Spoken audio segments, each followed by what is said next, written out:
And now Republican Congresswoman Liz Cheney, a member of the Armed Services Committee and a former State Department official. Congresswoman Cheney, when you look at this effort, nearly 20 years of a U.S. military presence in Afghanistan, $83 billion spent to train and equip the Afghan security forces. Why has this been such a colossal failure? Well, I think if you look at where we were, if you look at what it would have taken in terms of maintaining the status quo, 2,500 to 3,500 forces on the ground, conducting counterterrorism, counterintelligence operations, this disaster, the catastrophe that we're watching unfold right now across Afghanistan did not have to happen. And it's not just that people predicted that this would happen. Everyone was warned that this would happen. We've now created a situation where, as we get to the 20th anniversary of 9/11, we are surrendering Afghanistan to the terrorist organization that housed al-Qaeda when they plotted and planned the attacks against us. It's inexcusable, it's devastating, and it is going to have ramifications not just for Afghanistan, not just for us in Afghanistan, not just for the war on terror, but globally for America's role in the world, the extent to which America's adversaries know they can threaten us, and our allies are questioning this morning whether they can count on us for anything. Now, ultimately, this is President Biden's decision. He is the one that has called for this withdrawal, is going forward with it.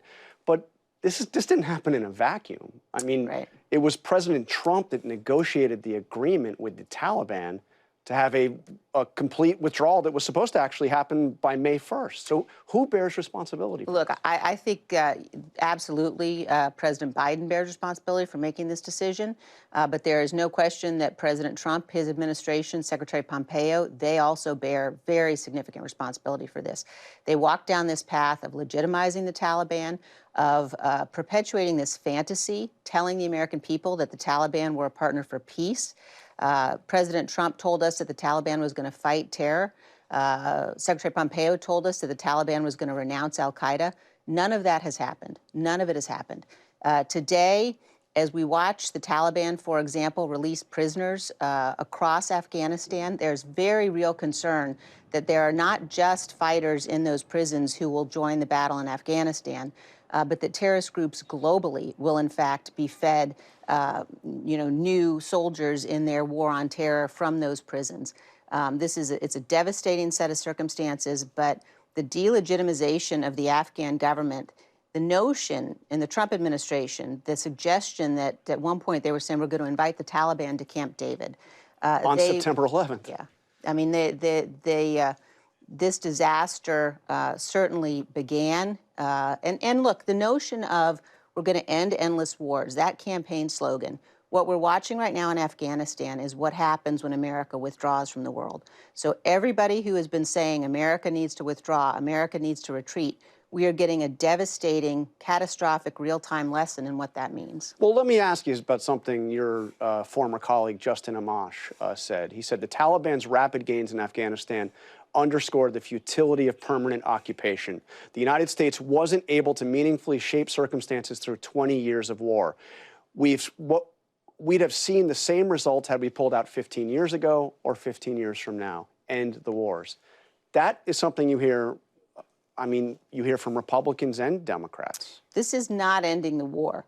What this is doing actually is perpetuating it. What we have done and what we're seeing in Afghanistan is instead of keeping 2,500 forces on the ground, which with air power, working with the Afghans, we were able to keep the Taliban at bay. We were able to prevent the Taliban from establishing safe havens with 2,500 to 3,500 troops on the ground. What we're seeing now is actually the opposite of ending war. What we're seeing now is a policy that will ensure that we will, in fact, have to have our children and our grandchildren continuing to fight this war at much higher cost. So everybody, the Rand Paul, Donald Trump, Mike Pompeo, Joe Biden view of the world here is fundamentally dangerous and irresponsible and wrong. But quickly, let me ask you, as you know, poll after poll for the last several years have shown that most Americans wanted us out of Afghanistan. So can you really maintain for the long term a military operation that most of the American people do not support? Look, as leaders, we have an obligation no matter what the issue is, to tell the American people the truth. And we have an obligation to explain what's necessary. There's one question that matters when it comes to Afghanistan or any other deployment of U.S. forces. And that question is, what does American security require? And if American security requires that our enemies can't establish safe havens to attack us again, then our leaders across both parties have the responsibility to explain to the American people why we need to keep a deployment of forces on the ground. This has been an epic failure across the board, one we're going to pay for years to come. All right, Congresswoman Liz Cheney, thank you very much. Hi, everyone. George Stephanopoulos here. Thanks for checking out the ABC News YouTube channel. If you'd like to get more videos, show highlights, and watch live event coverage, click on the right over here to subscribe to our channel. And don't forget to download the ABC News app for breaking news alerts. Thanks for watching.